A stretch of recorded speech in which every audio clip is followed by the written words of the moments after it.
Salut à tous, c'est DEK et bienvenue pour cette première vidéo, vidéo qui traitera donc de l'outillage que j'utilise pour le Digital Paint.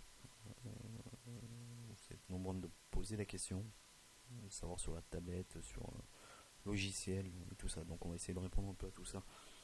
Je vais commencer tout de suite. Donc moi j'utilise une tablette Teinture 5 de chez Wacom, la large. Pas la version touch, la classique. La version touch, en fait, c'est une tablette qui gère avec vos doigts. Vous pouvez zoomer, faire une rotation de votre document directement sur la tablette. Là, sur la classique, en fait, c'est une touche, comme vous pouvez le voir, qui est sur le côté, une sorte de ring sur lequel on peut faire en fait exactement pareil, mais voilà, via cette touche. C'est une tablette aussi bien pour les droitiers que pour les gauchers. Il est vendu avec un câble USB de 1m20 à peu près.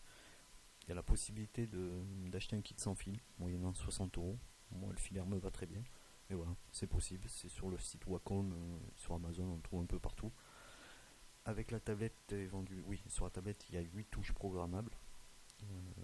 8 touches programmables, plus donc la touche qui permet la rotation, le zoom et tout ça. Avec la tablette est vendu donc évidemment le stylet qui gère l'inclinaison, la pression. Il a aussi une gomme numérique à l'arrière. Un support est fourni avec le stylet.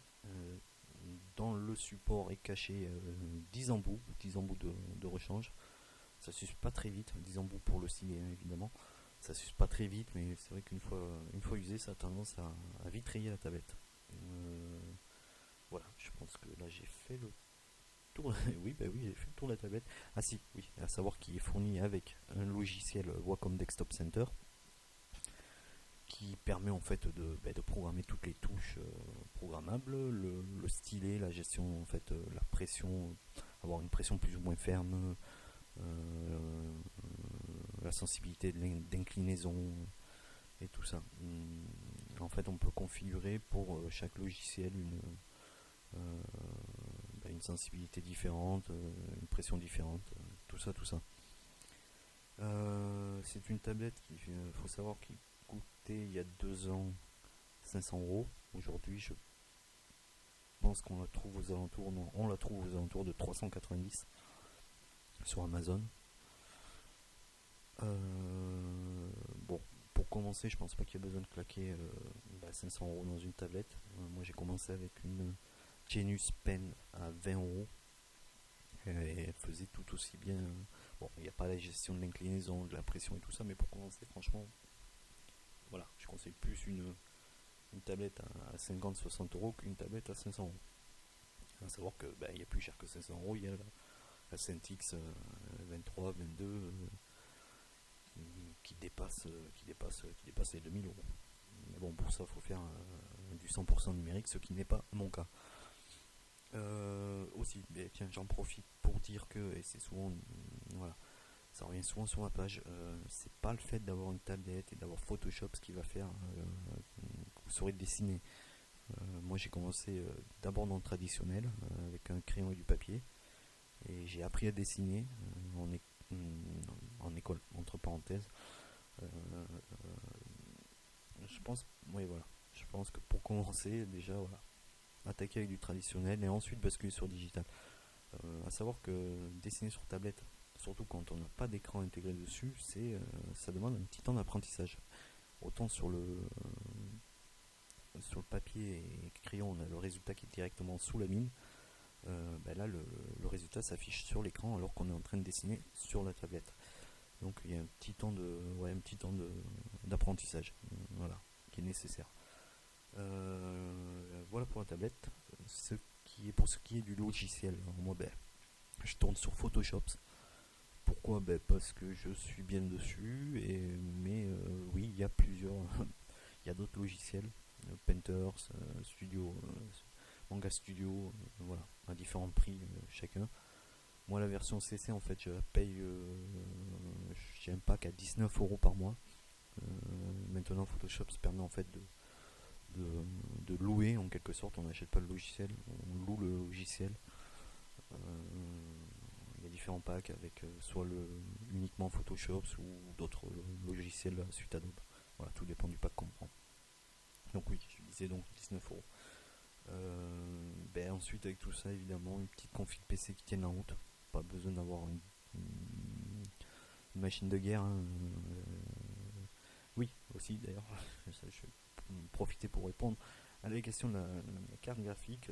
C'est pas la carte graphique qui gère tout ça. Là, on est sur du travail d'image, c'est la carte vidéo. Donc c'est vrai qu'après, pour avoir une bonne carte vidéo, les prix c'est aux alentours de 500-700€ approximativement. Avoir un petit processeur aussi qui tienne la route et un peu de RAM. Après, ce qui est de la question de l'OS, je pense que ce soit Apple ou Microsoft, c'est une question aussi de préférence. Moi, en studio, généralement, je suis sur Apple. À la maison, je suis sur Microsoft. Je m'en plains pas. Voilà. Ça, je laisse à chacun le choix. C'est une histoire de préférence. Donc oui, grosso modo, j'ai mis à peu près 1100€ dans la config PC, plus le prix de la tablette. Voilà, je vous laisse calculer. Donc oui, c'est un petit coup. Donc c'est sûr que si c'est pour faire 3 dessins dans l'année, je pense pas qu'il soit nécessaire d'investir autant. Après, pareil, ça dépend des moyens de chacun. Et comme je vous dis, il y a des tablettes bien moins onéreuses. La série Wacom propose et puis il n'y a pas que Wacom, comme marque, il y a 1001 tablettes à différents prix, ça va de 20€ à 3000€ pour les plus chers. Voilà. Après, je pense que pour commencer, comme je le dis, je répète, pas besoin de claquer 500€. Et puis c'est pas le prix de la tablette, et puis c'est pas le logiciel, comme je dis toujours, c'est pas ça qui fera que vous aurez de bons résultats. Je pense de toute manière qu'avant d'attaquer Digital Paint, il est mieux d'apprendre le dessin de ce qu'il y a de plus traditionnel, c'est-à-dire une gomme, un crayon et du papier, et de savoir de maîtriser un peu ces outils-là avant de se jeter directement dans le Digital Paint. Il y en a qui apprennent directement sur Digital Paint, hein, je dis pas, mais disons que c'est un coût, quoi. C'est un coût. Autant un crayon, ça va vous coûter 2€, une tablette, voilà, je vous ai dit le prix, plus le PC, plus tout ça. Puis bon, voilà, à part de faire du 100% numérique, moi je commence toujours par une base papier, ensuite je scanne et ensuite je bascule. D'ailleurs, oui, voilà. Cette illustration, le Gandalf, avait été sujet à débat pendant un concours. On avait dit que c'était une photo simplement filtrée. Non, je suis désolé. Il n'en est rien, c'est à la base papier et crayon. J'ai ensuite scanné et j'ai fait la peinture directement sur Photoshop. Mais de toute façon, je ferai un petit tuto. Je servirai de cette illustration ou d'une autre. On verra.